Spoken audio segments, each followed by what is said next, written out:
안녕하십니까, 이공찬입니다. 오늘은 무슨 이야기를 해볼 거냐면 가깝고도 먼 나라 일본에 대한 이야기를 좀 해보도록 하겠습니다.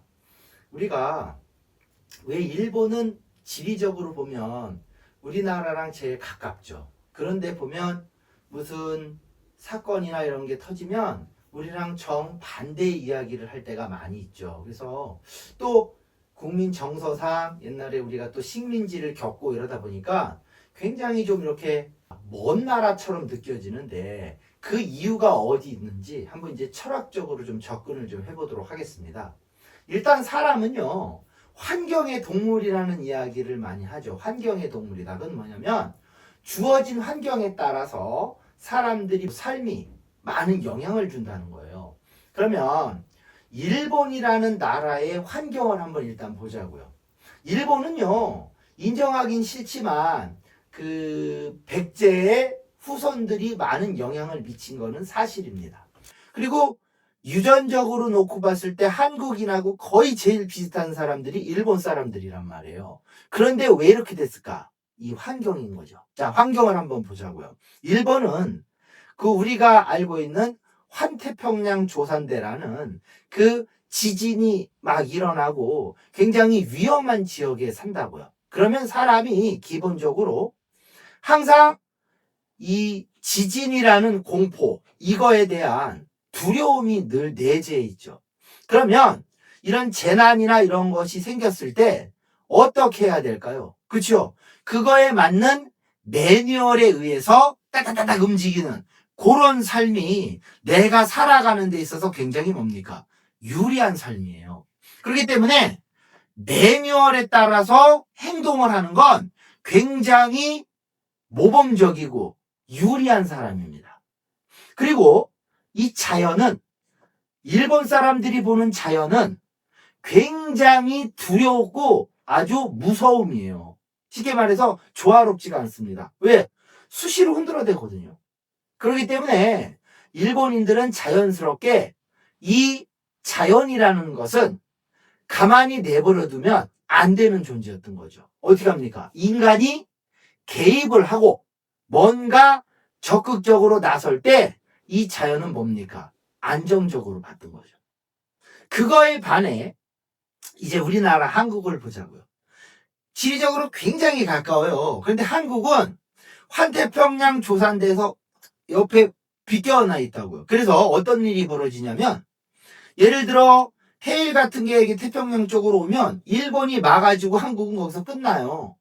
그리고 지진도 안 납니다, 잘. 이러다 보니까 한국 사람들은 자연이라는 건 내버려 두면 그 자체로 굉장히 안정적이야.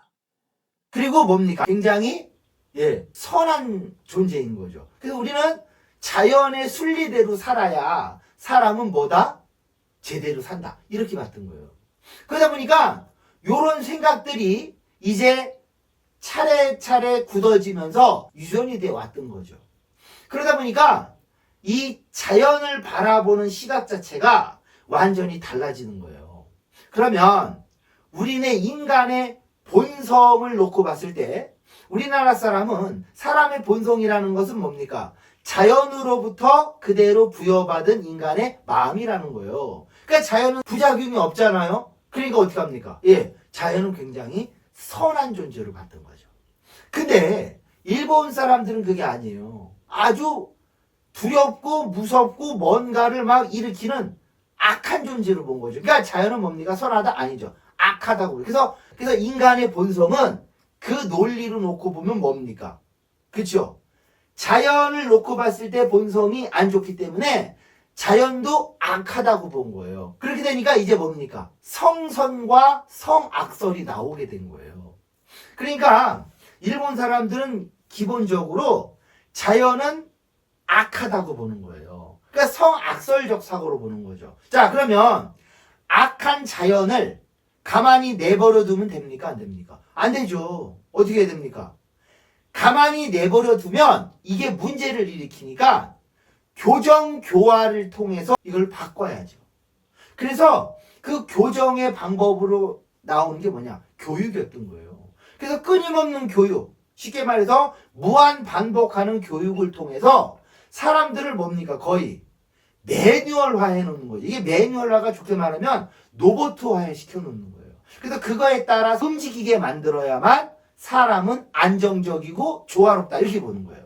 근데 우리나라 사람들은 자연이 선하니까 내버려 둬야 돼. 그러니까 간섭을 하고 이렇게 되면 그걸 안 좋게 본다고요. 자연 마냥 사람들 최고는 뭐냐? 내버려 두면 본성대로 된다 이거예요. 그러니까 이 시각 자체가 벌써 뭐예요?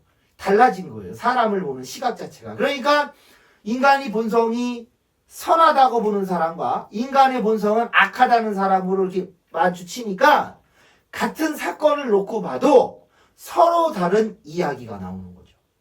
그러니까 일본은 굉장히 가깝고도 뭡니까? 먼 나라가 돼버렸던 거예요. 근데 잘 보면 성선설이나 성악설이나 근본은 똑같아요. 뭐 인간이 어떻게 거기에 잘 살아가느냐 거기에서 이제 이 초점을 맞추게 되면 일본이라는 나라에서는 성악설이 유리했고 우리나라는 성선설이 유리했던 거예요.